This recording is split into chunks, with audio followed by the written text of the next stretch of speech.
అందరికీ నమస్కారం. Welcome to news local. భారత రాజ్యాంగ నిర్మాత డాక్టర్ బాబాసాహెబ్ అంబేద్కర్ చేసిన సేవలు తరతరాలకు మార్గదర్శకంగా నిలుస్తాయని ఎమ్మెల్సీ తోట త్రిమూర్తుల తనయుడు యువనేత పృథ్వీరాజ్ అన్నారు. అంబేద్కర్ 135వ జయంతి సందర్భంగా వైసీపీ నాయకులు సన్మాన ధనరాజు, కనికెళ్ల ప్రసాద్, పొలమాల సత్యబాబు, మాజీ కౌన్సిలర్ మందపల్లి రవికుమార్ ఆధ్వర్యంలో మంగళవారం ఘనంగా వేడుకలు నిర్వహించారు. ఈ కార్యక్రమానికి వైసీపీ రైతు విభాగం రాష్ట్ర కార్యదర్శి రెడ్డి రాధాకృష్ణ, మున్సిపల్ మాజీ చైర్పర్సన్ పతివాడ దుర్గారాణి తదితరులతో పాటు పృథ్వీరాజ్ ముఖ్య అతిథిగా హాజరయ్యారు. పట్నంలోని 7, 8, 10, 11 వార్డుల్లో ఉన్న అంబేద్కర్ విగ్రహాలకు పూలమాలలు వేసి ఘనంగా నివాళులర్పించారు. ఈ సందర్భంగా పృథ్వీరాజ్ మాట్లాడుతూ అంబేద్కర్ ఆశయాలకు అనుగుణంగా నేటి యువత నడుచుకోవాలని పిలుపునిచ్చారు. విద్య, వైద్యం ప్రతి ఇంటికి అందుబాటులోకి రావాలన్న ఆయన కలలను సాకారం చేసే దిశగా ప్రభుత్వాలు కృషి చేయాలని కోరారు. రాజాబాబు మాట్లాడుతూ అంబేద్కర్ రాజ్యాంగ రూపకల్పనలో కీలక పాత్ర పోషించి దేశ ప్రజలకు సమాన హక్కులు కల్పించారని అన్నారు. ఈ కార్యక్రమంలో టౌన్ ప్రెసిడెంట్ పిల్లి శ్రీనివాస్, మాజీ కౌన్సిలర్ పోతంశెట్టి ప్రసాద్, ముమ్మిడివరపు బాపిరాజు,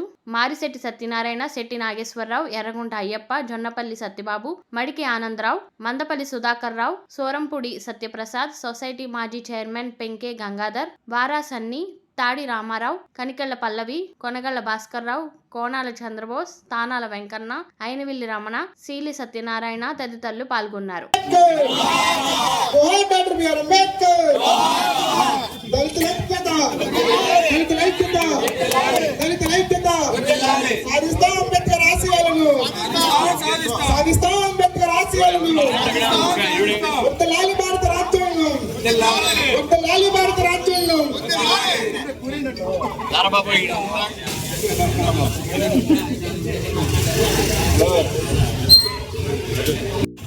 రాజ్యాంగం రచించిన వ్యక్తి లండన్లో చదువుకుని ఎంతో విద్యావంతుడైన బాబాసాహెబ్ అంబేద్కర్ గారు 135వ జయంతి సందర్భంగా ఈరోజు వెంటపేటలో ఘనంగా 2వ జయంత్యోత్సవం జరుపుకుంటున్నాం.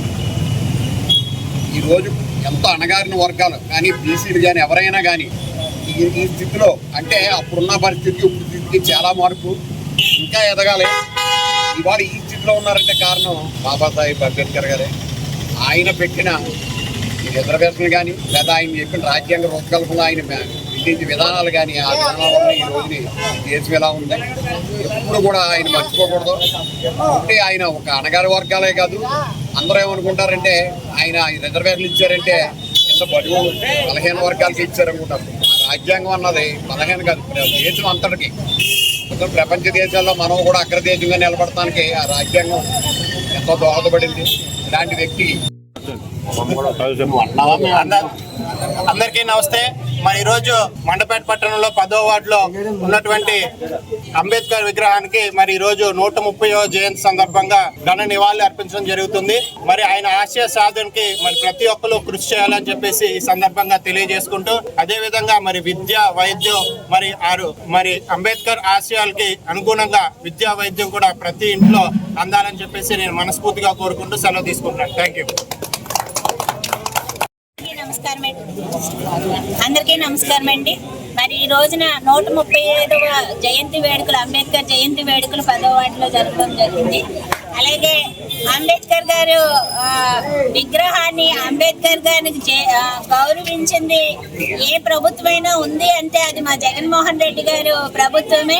ఆయన విధానాలని, ఆయన రాజ్యాంగాన్ని అమల్లో చేసి ప్రతి ఒక్కరికి విద్య, వైద్యం, హక్కుల్ని కల్పించింది ప్రభుత్వం మా జగన్మోహన్ రెడ్డి గారి ప్రభుత్వం. అలాంటిది ఈ రోజున మరి విజయవాడలో 125 అడుగుల మరి అంబేద్కర్ విగ్రహాన్ని కట్టించడం అవునే చాలా ఆనందదాయకం. అలాంటి వేడుకల్లో ప్రతి ఒక్కరూ కూడా అంబేద్కర్ గారి రాజ్యాంగాన్ని, ఆయన చట్టాలని న్యాయబద్ధంగా తీసుకుంటూ మరి అందరూ ముందుకు వెళ్ళాలని కోరుకుంటున్నాం.